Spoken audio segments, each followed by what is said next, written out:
ગૃહમંત્રી હર્ષ સંઘવીએ જાહેરમાં ચર્ચા કરવા માટે ગોપાલ ઇટાલિયાને ખુલ્લી ચેલેન્જ આપી. ગોપાલ ઇટાલિયાએ પણ ચેલેન્જ સ્વીકારી અને હર્ષ સંઘવી પાસે ચર્ચા કરવાની તારીખ સમય માંગ્યો. 8 પાસ મુદ્દે છેલ્લા કેટલાય સમયથી ચાલતો વિવાદ હવે ચેલેન્જવાળી થતા રાજકીય ગરમાવો વધી રહ્યો છે. 8 પાસ મંત્રીના મુદ્દે રાજનીતિ ગરમાઈ. ગૃહમંત્રી હર્ષ સંઘવીએ જાહેરમાં ચર્ચા કરવા માટે ગોપાલ ઇટાલિયાને ખુલ્લી ચેલેન્જ આપી. ગોપાલ ઇટાલિયાએ પણ ચેલેન્જ સ્વીકારી અને હર્ષ સંઘવી પાસે ચર્ચા કરવાની તારીખ અને સમય માંગ્યો. 8 પાસ મુદ્દે છેલ્લા કેટલાય સમયથી વિવાદ ચાલતો હવે ચેલેન્જવાળી થતા રાજકીય ગરમાવો વધી રહ્યો છે. ગોપાલ ઇટાલિયાએ ચેલેન્જ સ્વીકાર્યા પછી હવે 8 પાસ મુદ્દે જાહેર ચર્ચા ક્યારે થાય છે તે જોવા રહ્યાનું કહ્યું. ગુજરાતના ગૃહમંત્રીએ ગુજરાતની એક ચેનલ ઉપર ઇન્ટરવ્યુ દરમિયાન એક ચેલેન્જ આપી છે કે એ પોતે ભલે ઓછું ભણેલા છે, પોતે ભલે 8 પાસ જ છે, પણ એમની પાસે ખૂબ નોલેજ છે, વિશાળ જ્ઞાનનો ભંડાર ભર્યો છે. કેમ કે તેઓ આઈએએસ આઈપીએસ પાસેથી શીખે છે, નેતાઓ પાસેથી શીખે છે અને રોજ શીખે છે. એટલે એમની પાસે એટલું બધું નોલેજ છે કે એ પોતે કોઈ પણ વિષય ઉપર ખુલ્લા મંચ ઉપર જાહેરમાં ચર્ચા કરવા માટેની ચેલેન્જ આપે છે. આ ચેલેન્જને ગોપાલ ઇટાલિયાએ સ્વીકારી છે. મેં ગુજરાતના ગૃહમંત્રીને વિનંતી કરી છે કે તમારી પાસે જે મંત્રાલય છે, જે વિભાગ છે, તમારી પાસે જેલ છે, તમારી પાસે હોમ ડિપાર્ટમેન્ટ ગૃહ વિભાગ છે, તમારી પાસે સિવિલ ડિફેન્સ છે, તમારી પાસે જે કંઈ પણ વિભાગ છે, એ વિભાગને લગતા કોઈ પણ XYZ વિષય ઉપર જાહેર ખુલ્લા મંચ ઉપર ચર્ચા કરવા માટે હું તૈયાર છું.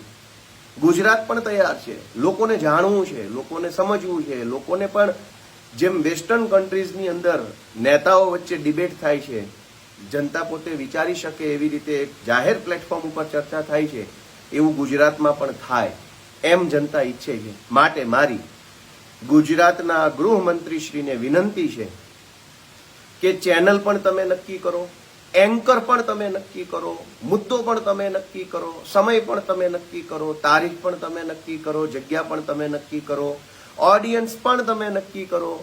બધું જ તમે નક્કી કરી લીધા પછી બધી જ તૈયારી તમે કરીને આવો, વાંચીને આવો, લખીને આવો, અભ્યાસ કરીને આવો, સમજીને આવો, વિચારીને બધું જ થઈ ગયા પછી આપણે બંને જાહેર મંચ ઉપર ખુલ્લામાં ચર્ચા કરી અને ગુજરાતના લોકોને આપણે કંઈક જાણકારી મળે, સમજવા મળે એવો પ્રયત્ન કરીએ. આ સાથે મારી તો એ પણ બાંહેધરી છે કે પૂરા માન, સન્માન અને સૌજન્ય સાથે આપણે આ ચર્ચા કરીશું. કેમ કે આપણે ઝઘડો નથી કરવાનો, આપણે કોઈ લડાઈ નથી કરવાની કે ભાગબટાઈ નથી કરવાની, ચર્ચા કરવાની છે સારા વિષય ઉપર.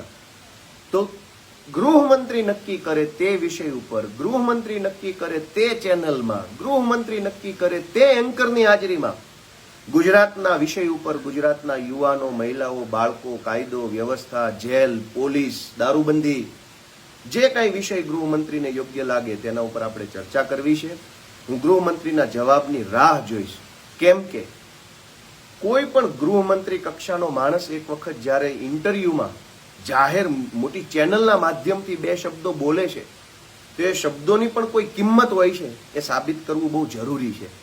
ગૃહમંત્રી કોઈ રસ્તે રખડતા વ્યક્તિ નથી કે મન ફાવે તેવું બોલીને છટકી જાય.